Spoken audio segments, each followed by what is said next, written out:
Hi, this is Randy Randall of No Age and host of the podcast Hyphenate with Randy Randall. I want to welcome our newest sponsor of the show, DistroKid. DistroKid helps musicians get their music on all the major streaming platforms, and artists keep 100% of their royalties. Hyphenate listeners get 30% off at distrokid.com/VIP/hyphenate. Again, that's distrokid.com/VIP/HYPHENATE. Go get your music streaming everywhere now.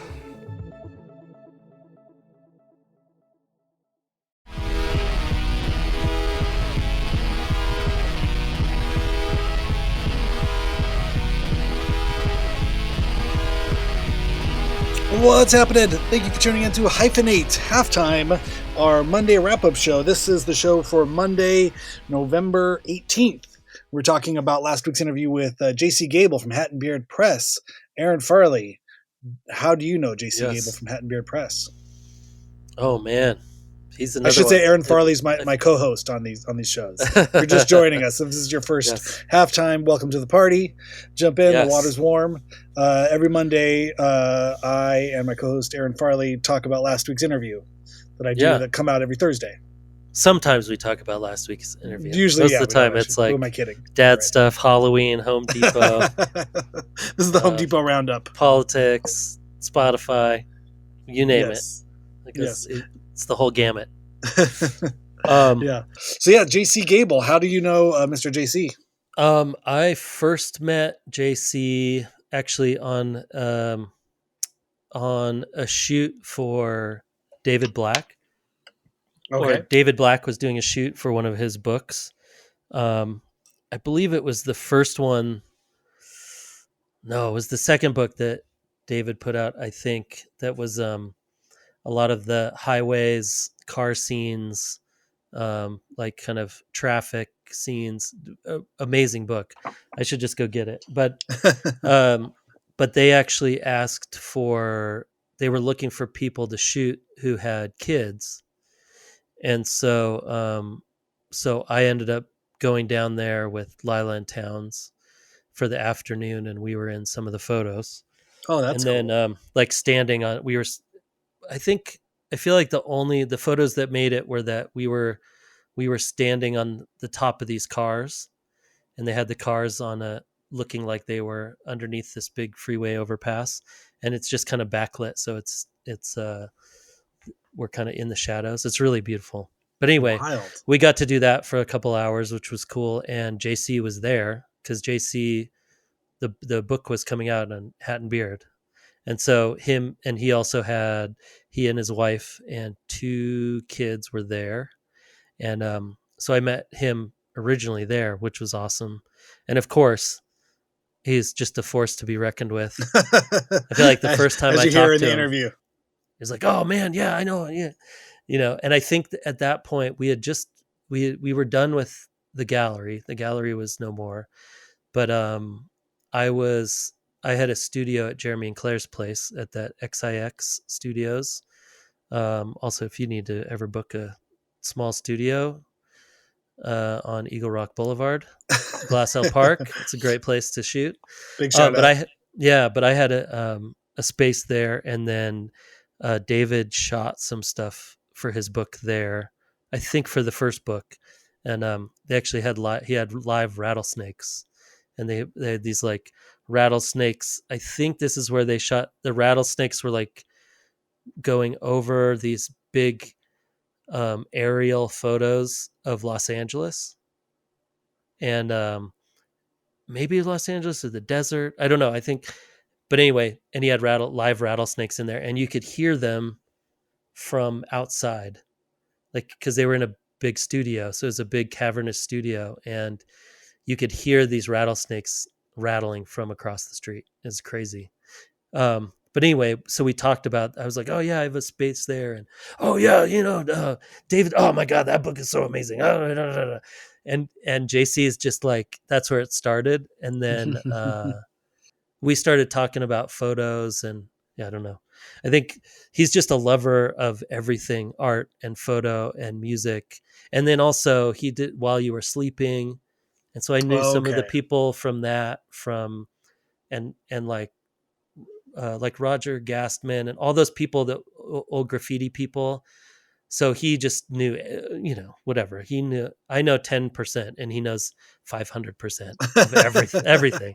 So I could mention a name. He's like, oh, yeah, yeah, yeah. Oh, I used to know so and so that worked with them. Do you know this person, this person? And he's just such a great connector of people. And then he had also seen. Do you remember when I was shooting those studio visits Oh yeah, for a yeah. little bit a while ago? And he had seen some of those, and he was like, oh my god, we got to connect with that person. And so it just like kicked off a friendship, literally being in the same parking lot for 5 minutes. And that Wow. was like 10 years ago. I think I was looking at those photos recently. I think that was maybe 8 years ago, maybe something. And then since then, he's always tried to hook me up with stuff. And then I think, yeah, we just see him at the book releases and all that crazy stuff that he's always putting together. That's amazing. Yeah, he's Yeah, no, awesome. I yeah, love JC. it's so funny. I'm looking at these David Black photos. Yeah, Yeah. I don't know David Black.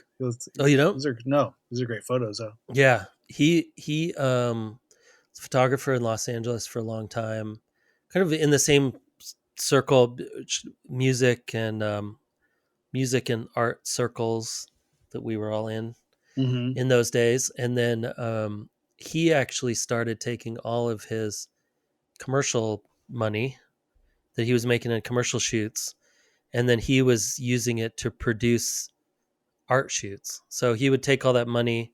I mean, as far as I know, Mm-hmm. that and he would get a producer, whatever, and have these amazing shoots. I mean, it's such beautiful work, and it's kind of like based off his time in Los Angeles, and then um, and just the amazingly weird kind of cultural juxtaposition of what Los Angeles is and can be. I think there's like, it's a lot of horses, a lot of kind of Western motifs, but then a lot of like, he has some stuff of, cowboys riding their horses in the LA River, but they're all lit up with like LED lights, and it just really, but like very new photography, but also feels very classic.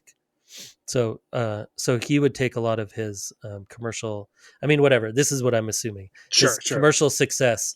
He was shooting amazing commercial work as well, and maybe I'm sure he still is. I don't know, but he was producing these really amazing books and art books, and I feel like he's coming. He's got another one coming very soon.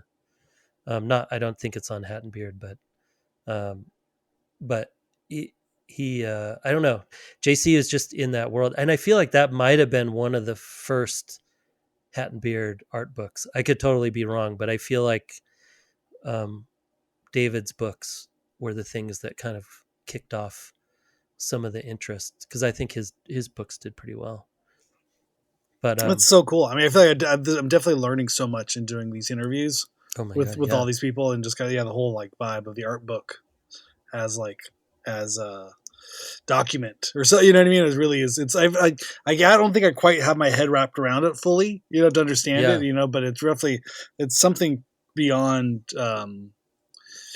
the I don't know, than the album. I think there's something about the album that's sort of seen as this mass produced sort of thing. And I guess the art books are themselves, but there's mm-hmm. something so personal about them too. I think just like the tactile nature of like owning this art book, Yeah. it's like I you mean, really like you own an edition, I guess, which is not necessarily, you don't say that about records. Like this is part of an edition or something. This is like, there's something very sort of personal about the art book, yeah, I think collector. so. I think it's less of an audience. I think like there's more of an audience for music than there is for art, and especially for like kind of more modern art, or more like art that's based on Contemporary. very specific contemporary genres, Hmm. which I think, which seems very um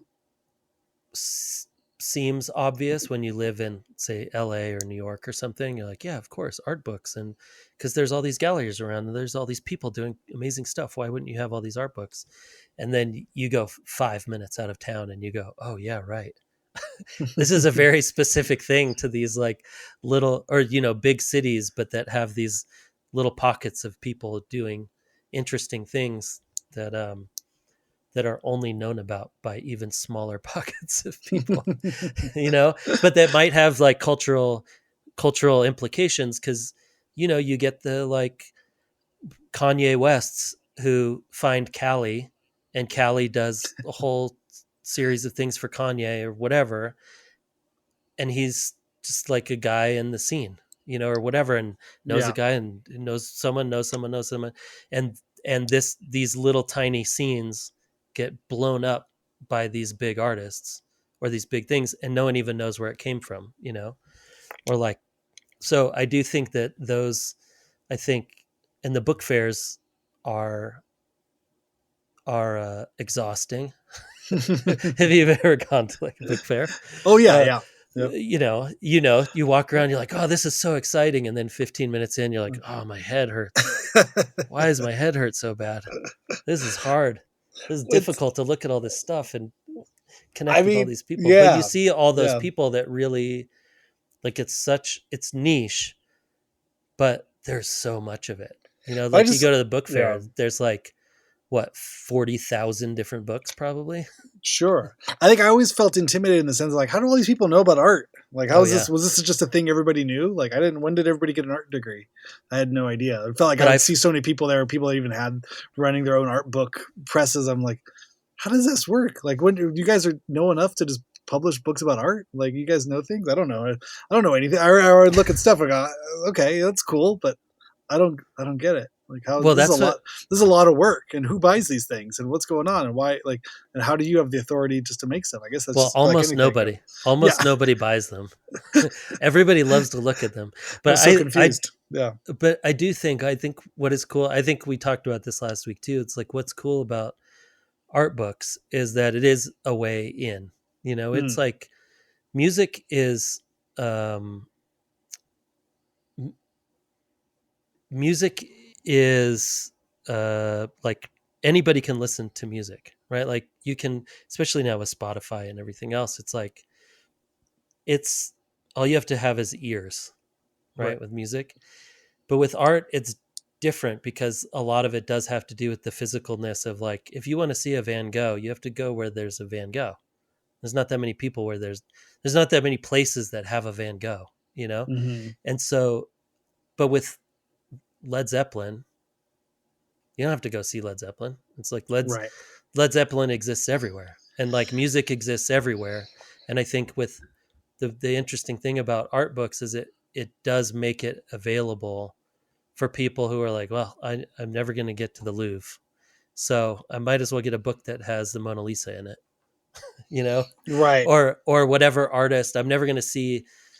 Even at a show, you'll never see every Richard Prince image, but you could buy a book with all of them, and you could like catalog, and you can look through it, and you can have all that stuff. Or like Lauren Halsey or something, like even contemporary people. It's like you see two pieces, or you see something on Instagram, and like, oh my God, I wonder if that person has a book, and you realize they've got a book. It's like, oh, it's $50.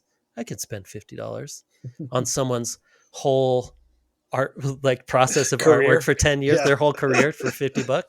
I'm in. But also, it also is a statement of who you are, is your bookshelf and your record collection, right? Like, it's like a talking point. It's like if you have someone coming over and you're like, ooh, this person loves paintings, we should put the such and such book out so we can, whatever, God. It's like, it's also that, like, ooh, about this person? Oh, very interesting. Okay.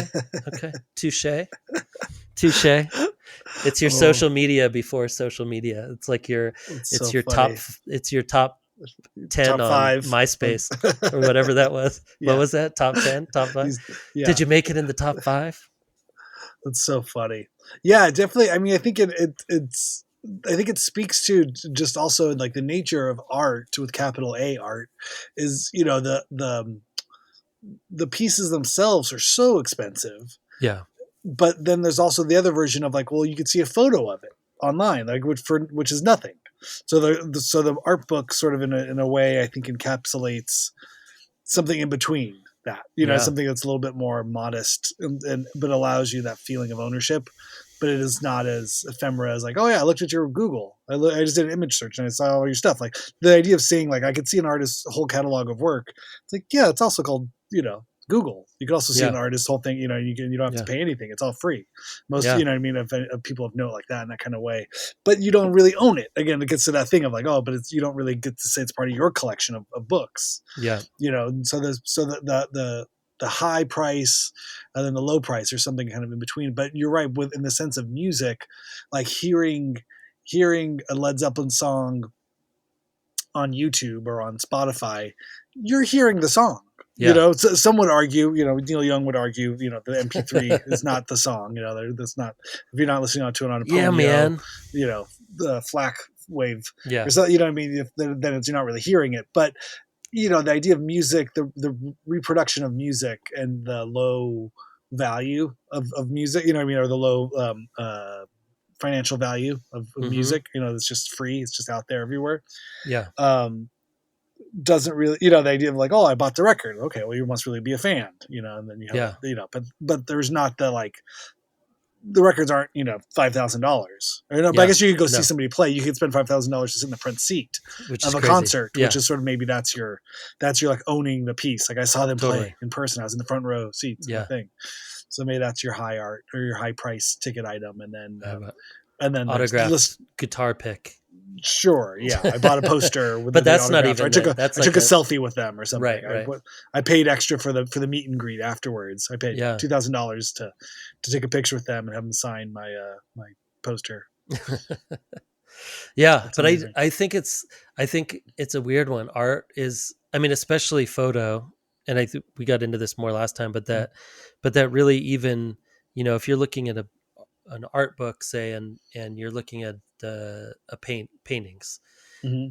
it's going to be it's going to be a photo of the painting, so it's going to be a photo Right. reproduction of the painting. Whereas with the photo book, It's just the photo. it's probably the same file that you printed, that you used to print the actual photo as you print the photo in the book.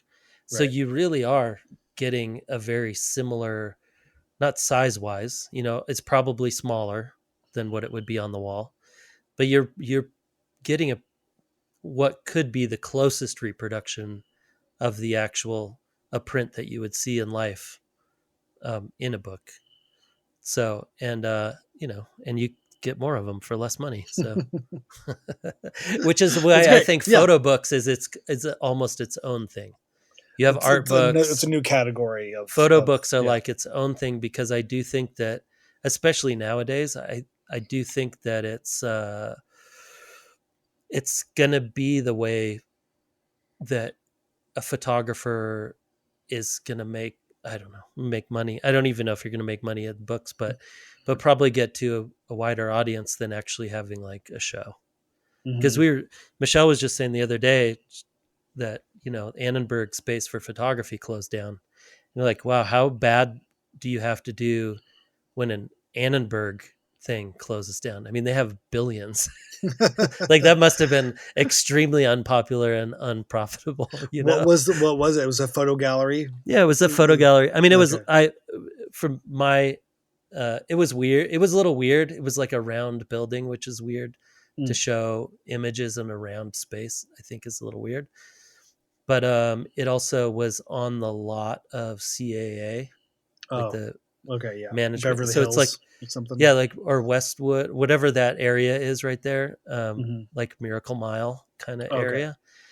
And it's horrible to get there. There's like no parking. And if there is parking, it's like a $10 lot, you know. So I don't think it was, I think it was probably, if it was in a different space, and it could have maybe done better. And maybe they just were like, no, it was doing fine. We just didn't want to do it anymore. So who Yeah. knows? But or they finally lost enough to level out the tax shelter that it was. right. Like, we've officially Yeah. lost $5 million. That's what we needed to burn Whew. off. Okay, Yeah. now we're good. Go back. Better to lose it than to give it to the government. That's what I always say, Randy. Yeah. But I do think it's interesting, and why I think a lot of photographers now are going towards building, like using photography and adding in other, like building kind of sculptural work or using different. I think I talked about this last time, but I think it using photography as part of a larger idea of how to make artwork other than just kind of printing out a photo, but more conceptual, which I think makes sense in these days because you can just see photos everywhere. Right. I mean, there's more of a valuation of it. But yeah. I loved JC's take on the whole distribution network of it too. Just talking about talking like Amazon and sort of the oh my god, I could listen. By the way, I could listen to him talk all day. I love it. All right, here's go. yeah. But just even his thought process the whole time, I'm like, wait, how did he get there? Oh, okay, but he's getting there. It's making sense. He's opening up tabs left and right. You're like, okay, whatever. First, you got to talk about this. Then we got to go over here. Yeah. And whatever is going on in his head to like organize all that information, to me is just mind blowing. That's scary. Like, first and last. Space. I mean, I still can't get like first and last names for the most part for most people. Yeah, that's why I have to wear my hello, my name is for the podcast. Right. And I'll do like because I forget your name sometimes. Yes, like, yeah. Hey, there, hey, guy, could you stand up a little bit? I can't see your name tag. Oh yeah, Randy. I'm wearing a name tag for people that aren't seeing the video of this. Yeah. But I have a name tag on. It says hello, my name is Randy. I was at a gathering of people, and it was requested that everyone write their names on their shirts so everyone could get to know you a little bit better. Yeah, it was a lot of really old people. This is what it was. Yes, yeah, exactly. You there. Hello, friend. Yeah. Hello, friends. But yeah, I think, I mean, listening to him just talk about the distribution networks and I mean, I was in some, like him and I just went out and had coffee a couple times in the past, right when he was trying to figure out the whole situation with the nonprofit and whether he could do that with the book company. So just listening to him go through all of that in his head and have it come out as words to you and just going like, oh my God, this is so complicated. And to him, he's just running through it like it's a normal conversation. And to me, I'd be like, no, I would have quit. I would have quit years ago, JC. I don't know know why you're putting yourself through this. This is amazing. Oh, well, I mean, yeah, I've had lots of talks, with like on the record label side of stuff with Dean, who runs his label Post Present Medium. And then also with labels that we've worked with as a band. And man, there's like the means of production, just getting stuff produced, and then distribution, or just the general way the way you buy anything. It's just it's mind boggling, and the 100%. The model of Amazon. There's a reason it doesn't make sense. There's also a reason it's the number one sort of thing. They changed everything, and not always in the best. As much as I love getting hair gel in the mail, the next day. Next day delivery for three quarts of hair gel, that are pennies on the dollar from what it would cost to buy at the grocery store. It's like somehow somebody putting this thing in a box with a big pillow of air, plastic pillow full of air in a box, and someone driving it to my house. How is that less expensive than whatever's sitting on the shelf at the local grocery store? Yeah. It's like, and you can't be blamed as a consumer, but I guess you can, but ultimately they wouldn't do it if you weren't buying it, and you wouldn't buy it if they weren't doing it. So it's a very kind of strange cost benefit analysis. Like even when I was talking with them, about, most people look and go, oh, cool. Well, there's this product. I wonder if it's cheaper on Amazon. Could I get it cheaper on Amazon? Or you stand in the store even and you look at it like, oh, I could buy this for $7. Can I get it for $5 and we'll be here tomorrow? It's changed the way retail and shopping has gone, but specifically the fact that it went after books first. The books was the place that was identified as like the weak animal of the pack. Like it's the easiest one to take down is the book industry, and obviously it worked. But what a That strange, bleak, yeah sort yeah. of I thought history. This it dystopia. was so crazy when he brought that up and was like, no, he didn't want to just start a bookstore. Yeah, That they books. actually did the research of like where should we, what kind of store should What we go, and like, what industry well, can we books will, destroy yeah, first? books will Like, never see it coming, so let's do that. they, That seems they like the weakest link. they've had it too So good for too crazy. long. Bye bye brick and mortar, Barnes and Noble. Bye bye Dalton. Bye bye I mean, BK. Whatever it's they are. crazy. Yeah. And then right behind that went the music industry. I mean, Yeah. but that yeah, I don't know. Even what you were talking about before, like being kind of like scared and weird around art, like that's how I always felt around music when I Mm. was a kid, because we used to have this. Did you in Spokane? Did you ever go into that record store called 4,000 Holes? Well, that sounds terrifying already. Yeah, but I No, mean, I guess I it's a probably Beatles I've been. reference. Oh, is it? 4,000 Holes. What does that 4,000. mean? I don't know. Oh But wow. Okay, I'm anyway, gonna look it yeah, up. 4,000 Holes. But that was But it's that like a was but punk. just a record store. It's a punk record shop, Okay. and but I would walk in there and be like, oh, I think I'm supposed to know a lot of stuff, and I Oh, okay. don't. Oh, it's from And the A Day in the Life. So I read the news today. Oh boy, 4,000 holes in Blackburn, Lancashire. yeah, there you go. And though the holes were rather small, dun dun dun, they had to count them all. They would know if they were first to the House of Lords. Dun dun dun. That's far for you Yes, today. Oh, yeah, that's the one. but then 4,000 holes. What the fuck does that even mean? I don't know. 4,000 holes. It must be uh, Okay. talking about the war. Oh. I read the Oh news yeah. today. Oh boy. The 4,000 English Holes. army had just won the war. A crowd of people turned away. Wow. I guess so. Okay, But that makes sense. I'll go with it. yeah, that makes sense to me. Let's go. Let's just No. guess like we used to. Yeah. It No. must No. it must be a reference to cheese. Yeah. 4,000. Oh, I And thought it meant like the holes of the record when you said it was a record store. Like oh, how many, yeah, like the holes in 4,000 those holes. holes. Maybe that's But what. Maybe yeah, that was the it's play the on play. words. Yeah. But wait, But I used to you were walk in there. intimidated by the record store Oh experience. yeah, Okay. because I just wasn't punk. But then I was like, Hmm. had heard about. I knew some punk bands, and wanted to get a record. But then I walked in and just was like, oh my god, I can't ask. I'm not. I don't have any. I don't have any. Like my head's gonna be down, and I don't Do you want have any them to Van laugh Halen at me. records? Yeah, I'm looking for the new Gary Sharon Van Halen 100%. 3 And I record. was like, I don't even know if this band I'm looking for is punk. And if I Oh ask my the God. wrong guy, then they're going to just laugh at me. And it's Yeah. tiny. But now, if I were to go in there, I'd be like, oh, yeah, it's just like, Joke's on you, motherfuckers. Nobody's here. yeah. Joke's on you. I could have bought all these records if you Yeah. weren't so intimidating back in the day. Oh You'd be my fine God. now.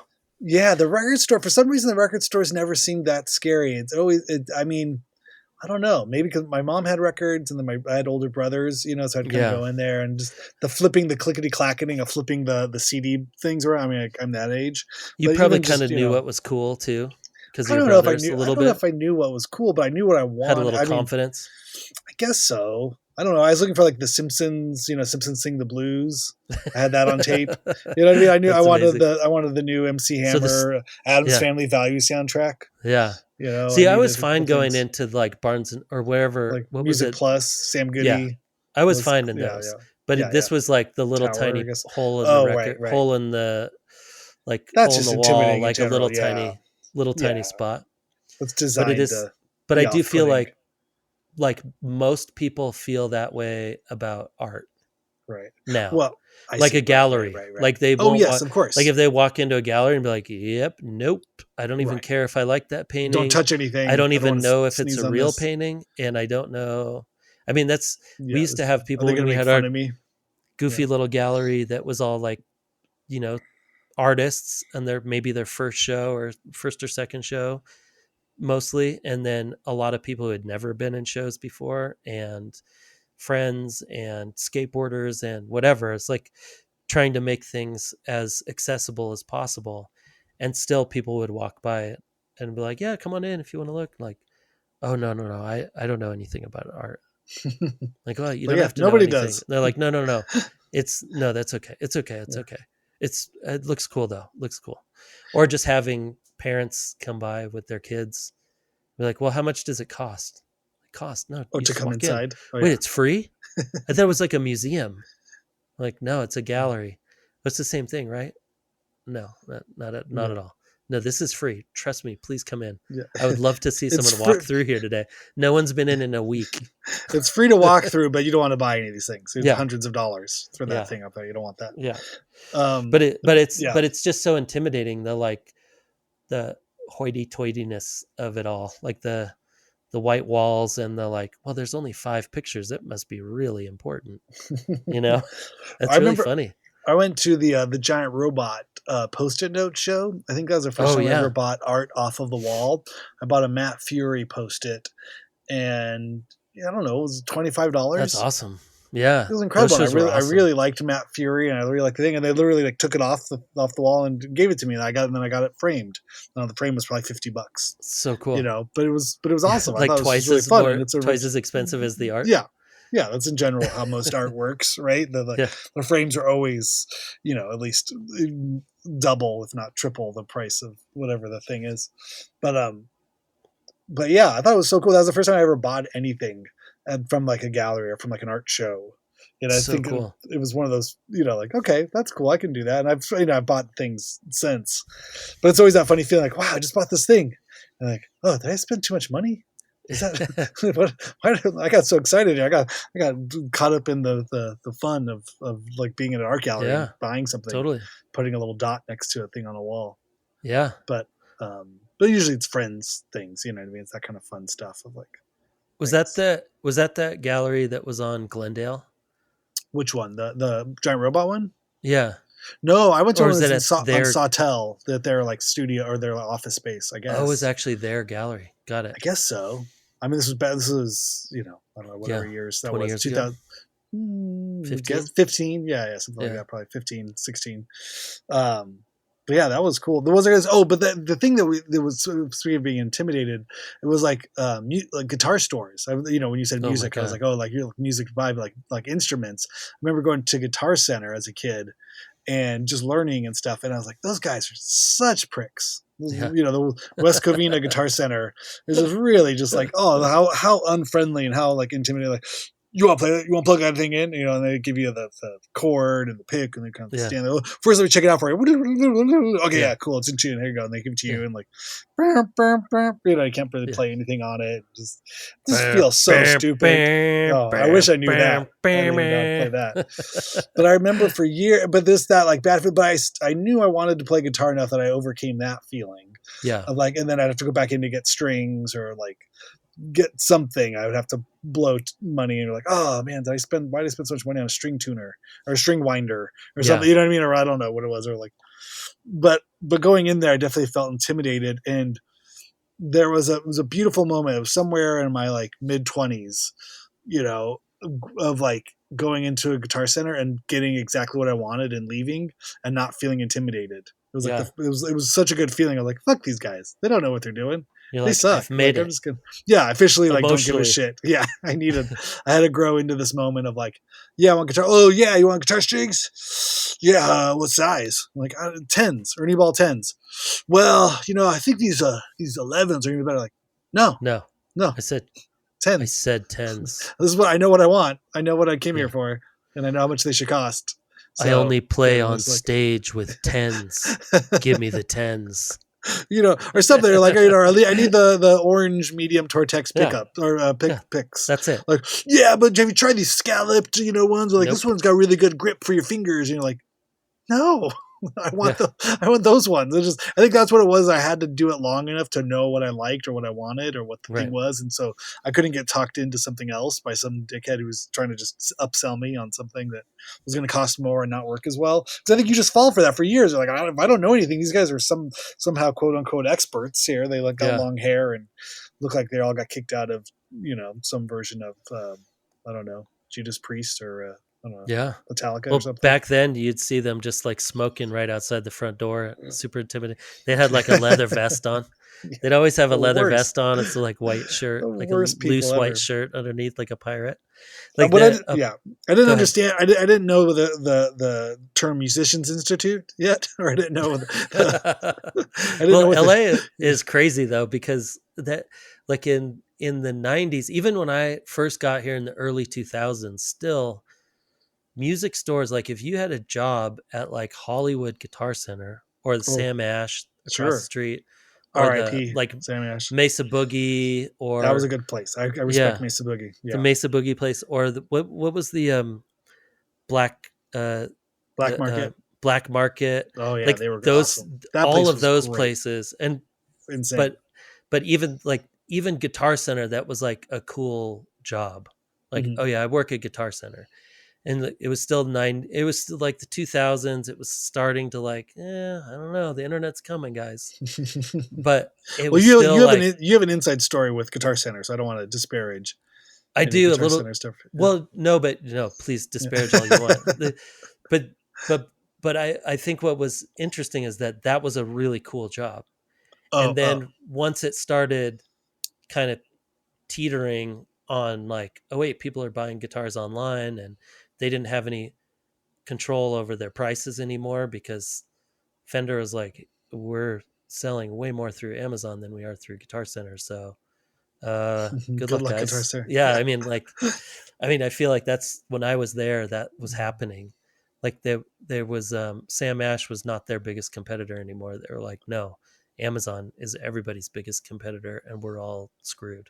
Yeah. Um, and and that's when they started putting in like the practice space, like they started putting in the practice rooms and Oh, stuff, and yeah. trying to get like extra business for people to come in. But that it became like not such a cool job, and then all of a sudden everyone in the store was nice. Oh, Like if you go into changed. If it wasn't if you cool go anymore, into then a people were Guitar not. Center now, I mean, granted, I'm almost 50, so Yeah. it's like if I walk in, I still feel kind of Everyone's like a nice. kid. Well, because you're older than everybody. Oh, hey, You're sir, the, how are you? yes, yes, yes. Excuse me, sir, what can we help you with? And I'm like, who are you? Oh, right, I'm the guy with the gray hair. Got it.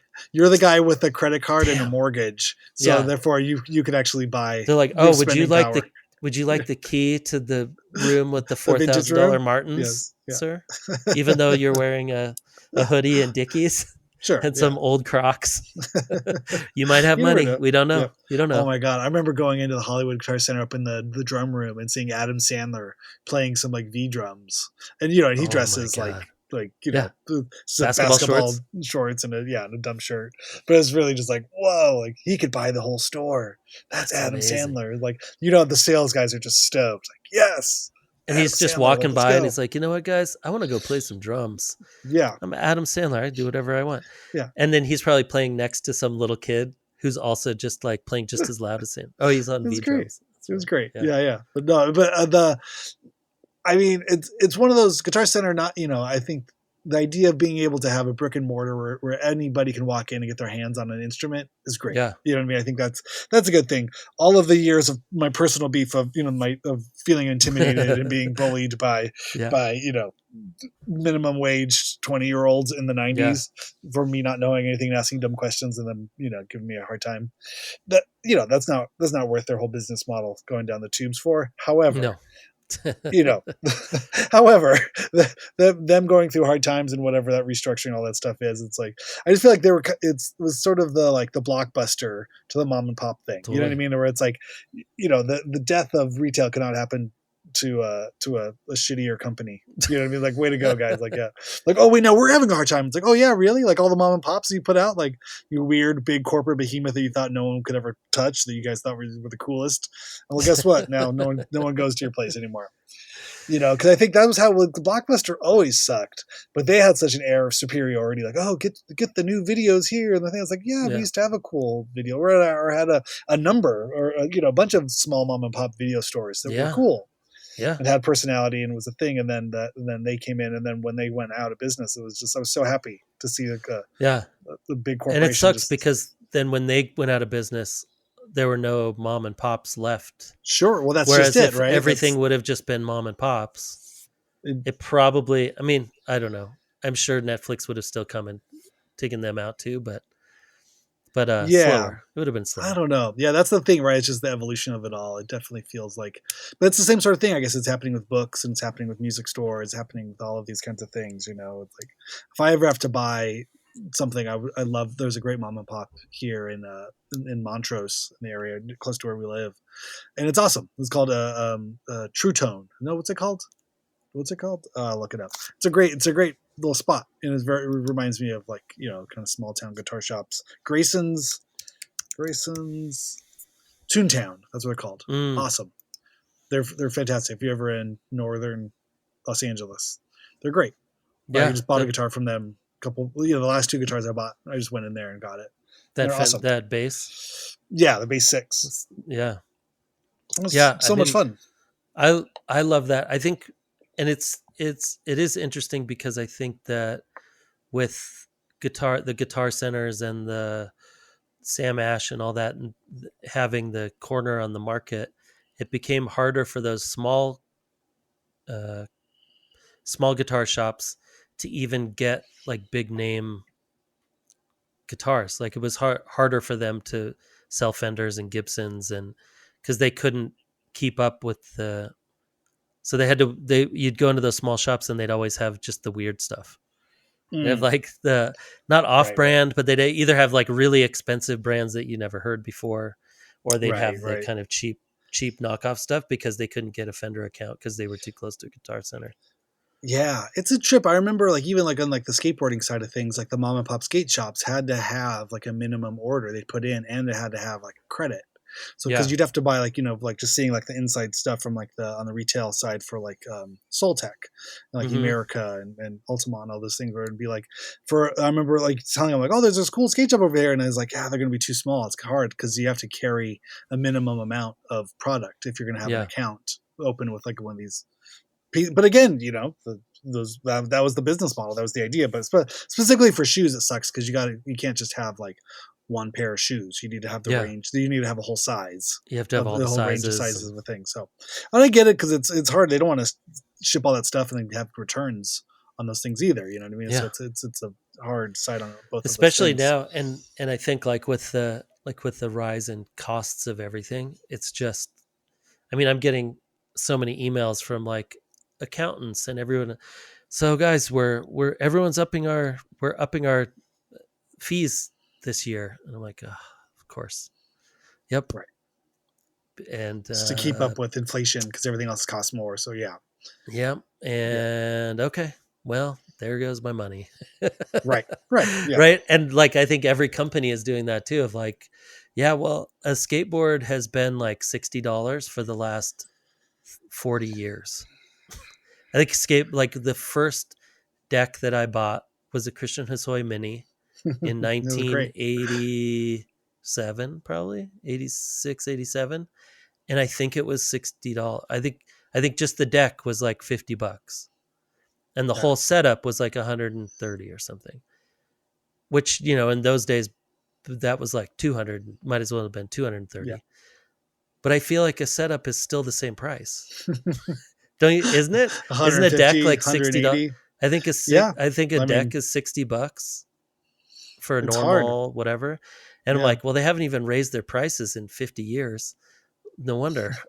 Because they're probably like, yeah, if we raise our price to $100, guess what? Skateboarding stops. No one's buying it. Like no one's buying it, It's so and hard. Like trucks and everything else. Like I think those things just get hardwired in. Like even shoes, it's like, all right, if we're really going over $120 for shoes, like I feel like, but it's been that way for a long time. Most people are just going to go like, well, I'm just going to get some $250 Timberlands, and I'm going to wear them for 3-4 years. Yeah, I can't buy $140 Nikes every 2 months. Yeah, sneakers are just going to go worn out. I know. I just got the CCS holiday catalog. Yeah, my friend Robin works for them, and she put a thing on Instagram like, "Hey, if anybody wants a CCS catalog, send me your address." I'm like, "Fuck yeah, I haven't had the CCS catalog in years." And I was trying to explain to Shan like how exciting it was to get the CCS catalog. Oh yeah, and and it was the kind of thing where it's just like I said, like if your local skate shop, it would be, we'd have one or two decks from a company, or like, Mm-hmm. one or two t-shirts or one or two pairs of shoes. But then in the CCS catalog, you'd see the whole season or the whole run from each brand or from each company. And it was just so exciting. It was like, oh my God. And it was expensive as shit back then too. I remember they were always way more expensive, but the stores were expensive. Everything was expensive, like $20 for a t-shirt, $30 for a t-shirt, it doesn't make any sense.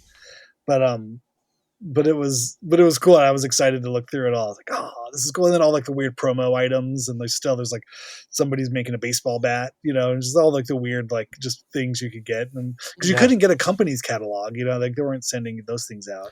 So, and there was no website. It was no direct to consumer side of things. You know what I mean? It was like the only way you could see things. And like we were coveting the CCS skate catalogs. Well, and even when you see any of those documentaries about any of those old companies, of how shoestring everything was. Yeah. And then they'd all make money for like 3 years. They'd have like a 3-year run of like, oh my God, and everybody's getting Porsches and whatever. And then they're like, and then 3 months later, people just decided to stop skateboarding or whatever. Well, like, and then and then everything crashed. Everybody's houses went up. They had to sell their houses, and now here we are. We were talking about like for skateboards, and so I think I've told you this, but I don't know if I've talked about it on the pod. But my brother and my mom opened a literal like mom and pop, mom and brother skate shop. Yeah, I think in like 89 to 91. Something like that, or 88 to 90 or 92 or something, somewhere in there. But it was right in that time of when it went from big boards to then small boards. It was kind of the death of one industry or one era of skating into the next. Yeah, but just for those few years, it was incredible. I think I was like 3rd, 4th, and 5th grade, something like that, and I just got to hang out there at the store every day. But it was cool because my mom, it was in our local little like grocery store shopping center. Yeah. But what was it called? Well, so that's the funny thing. It was whatever, grocery store shopping center things you can imagine with that, in suburban Southern California. But it was still high, the rent was still pricey enough. And so my mom had a girlfriend who ran a party supply business where she'd sell like balloons and piñatas and helium and things, but she was just doing it out of her garage. So my mom asked the friend if she'd want to split the storefront with her. So the half of the store, this tiny little like storefront, oh my God. Not very I big. Love this so much. Half was a party supply thing where you could go in and buy all your cups and plates and, whatever you needed for any parties. And then the other half was a skateboard, surfboard, comic book, a store, on that side of things. And so the name of the skate shop was called the Board Connection because there was like multiple forms of board. I think we had snowboards, surfboards, skateboards. Wow. It's mostly a skateboard store, but I think they try to do all that. And then the other side, and so it's called the Board Connection. And then I forget what her party supply company was called. It probably had a name, Yolanda's Party Supply or something. Yeah. But on the storefront outside, it just said Party Skate. So everyone just thought the skate shop was called Party Skate. That's such a great name for the skate shop. Right? Yeah. Party Skate. So I think that's what everyone just knew the name of the store was Party Skate. Oh my God.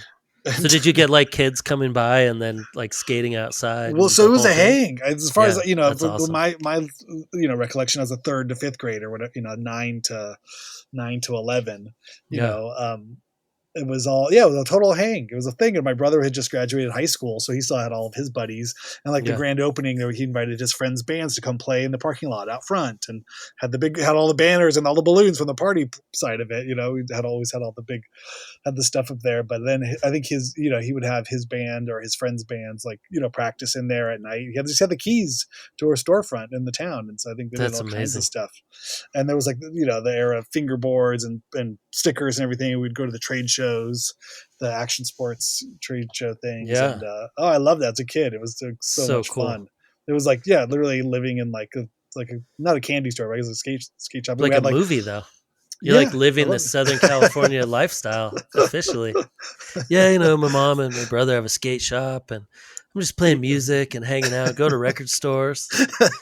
My dad's I didn't realize surfing. how privileged. You're right. Yeah, every weekend we'd have to go to Sando for eating. So my dad could surf, and then my Yeah. brother was running the skate shop. So on the Oh my summers, God. instead of like going to daycare or like camps or anything, I would just skate down to the shop with my brother, and we would just hang out there. And there was a little pizzeria across the way. I could go get like a $3 slice of pizza, and then we would just watch skate videos inside. The whole day. So I knew of that era of skateboarding from, like I say, 88 to 91. Oh my I God. and all the Free skate, daycare.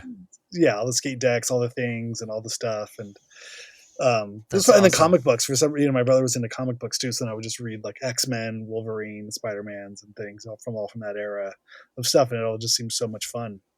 That's amazing. But I had, yeah, kind of front row seat to that era of skateboarding, and I wasn't good. I wasn't good at any of these things. It's not like I was like the ripping kind of kid. I could, kind of butt board.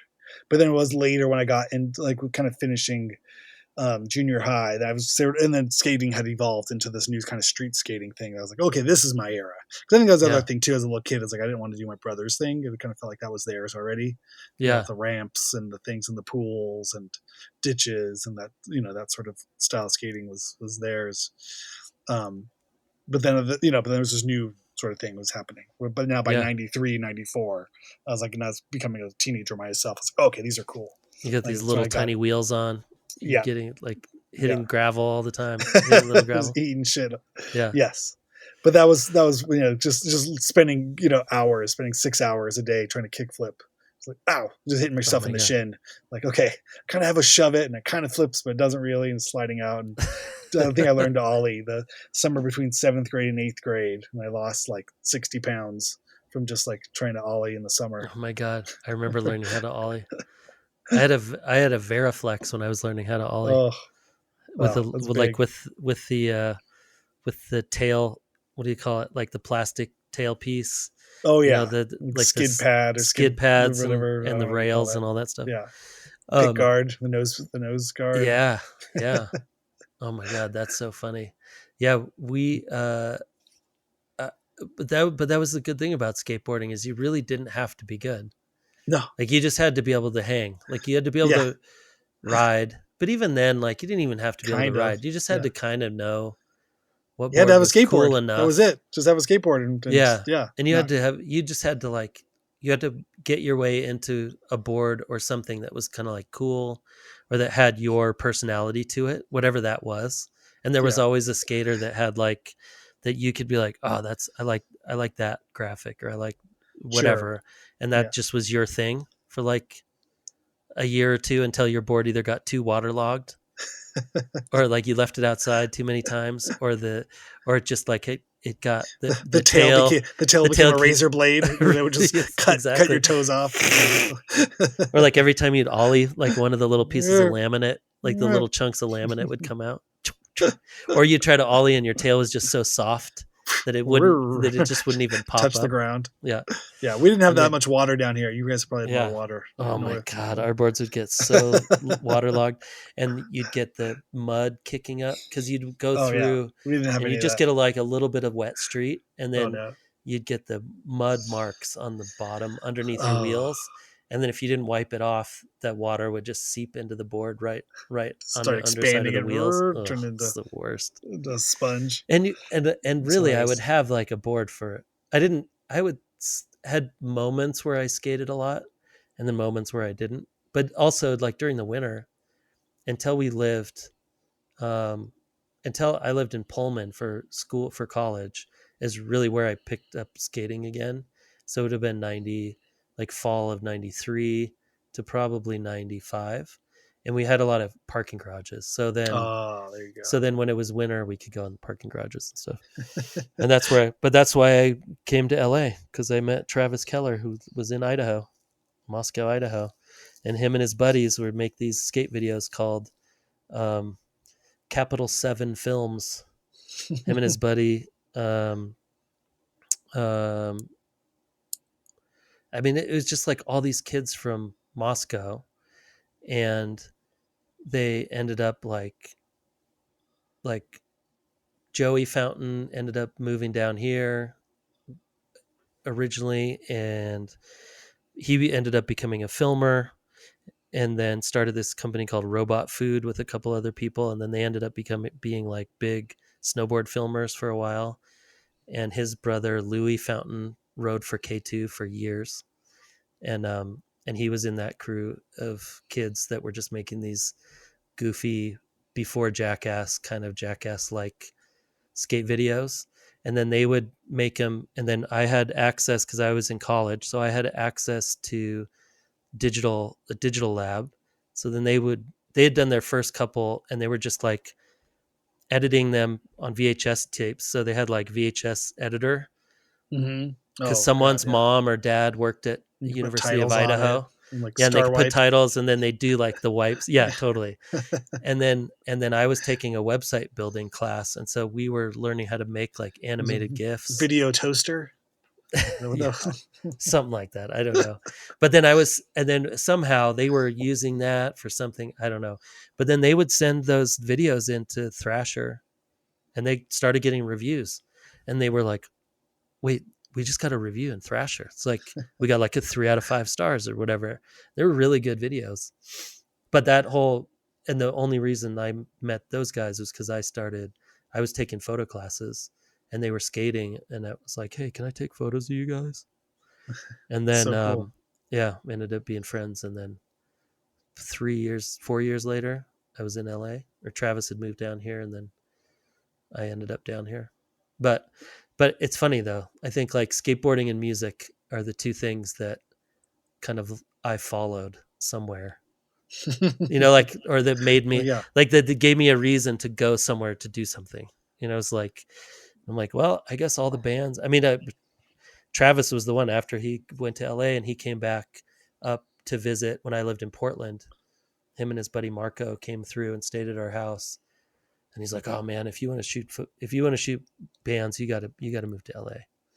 Because I was in That's all Portland. you needed. That's all you needed to hear. Yeah, it took me a little while. It took me like a couple months, 6 months. I mean, a little while back then. It's probably Sure. 3 months. Yeah. It took like 6 days. It took a little Took a while. while, Yeah. but I got back done.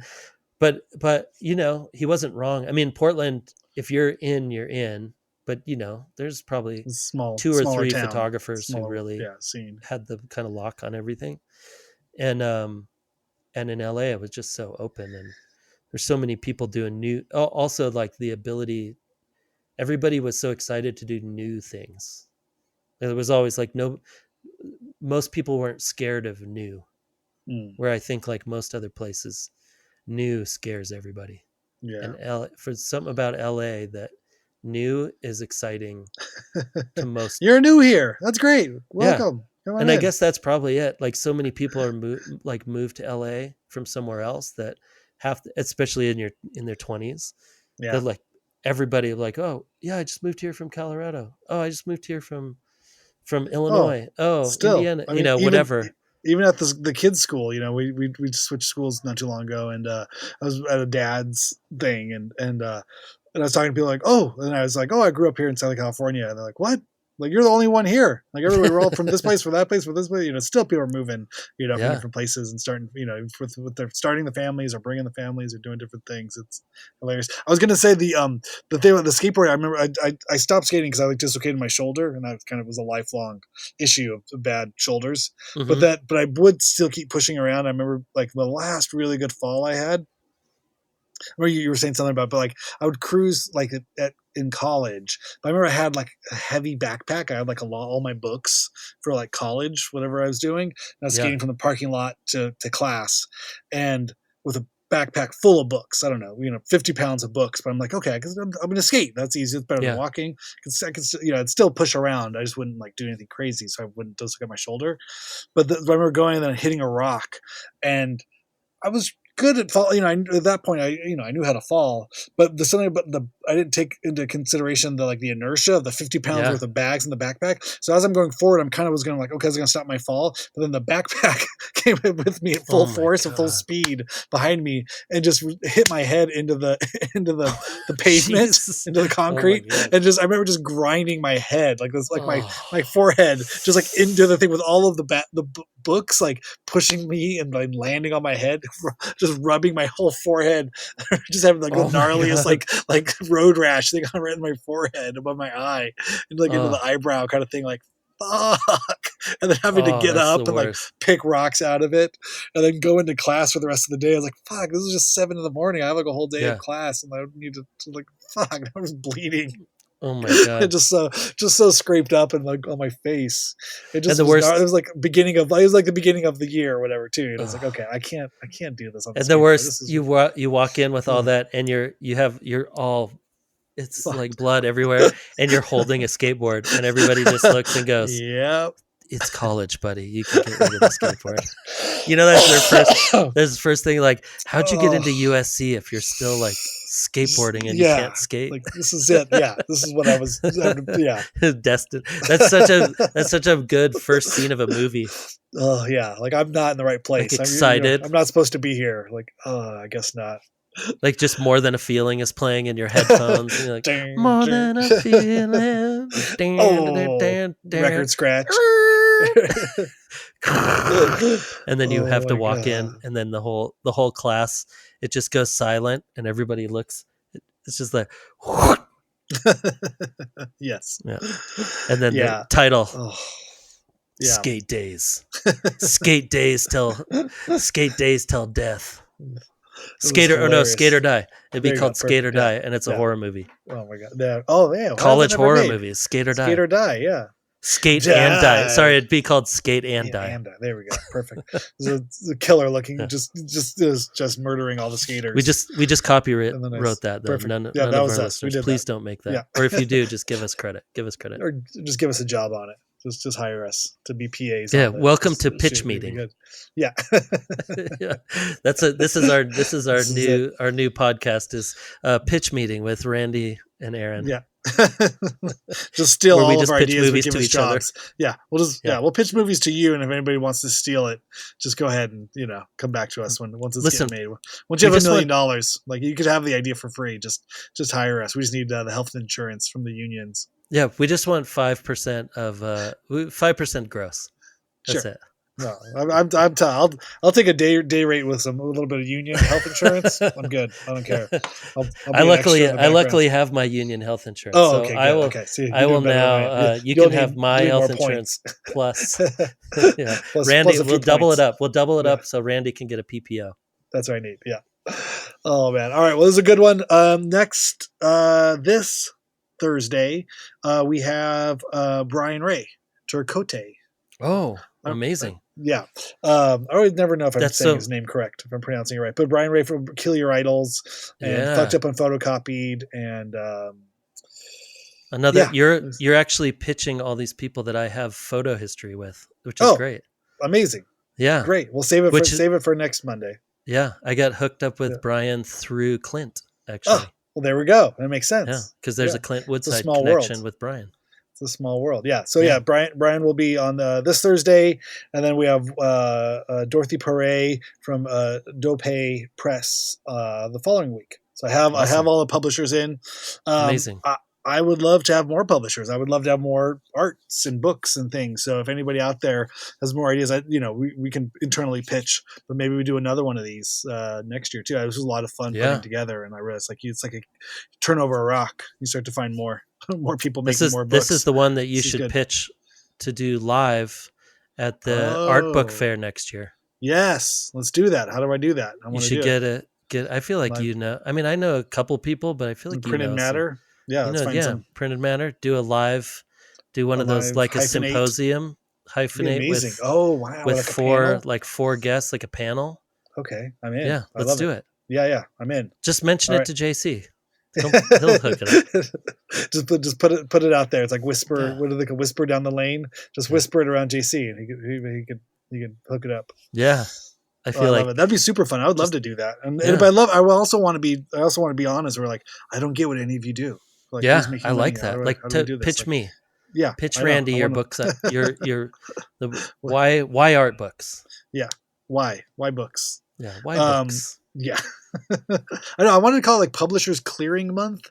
Remember Publishers Clearinghouse? Yeah. I don't know, they get the big check. And Ed but I got McMahon. Ed McMahon, yeah, and the big checks. But like Publishers Clearinghouse, was that literally just like the books that publishers couldn't sell? Like now that I think I about guess it, it's that's like, what it means, right? it was probably the It's like the selling cheap it at, ones. yeah, like last year's books that didn't Oh, sell. You'd yeah, send to the like- clearinghouse, and then you'd like have to sign up. I think in order to get the check or to be entered in the lottery, you'd have to like buy like 50 books or something.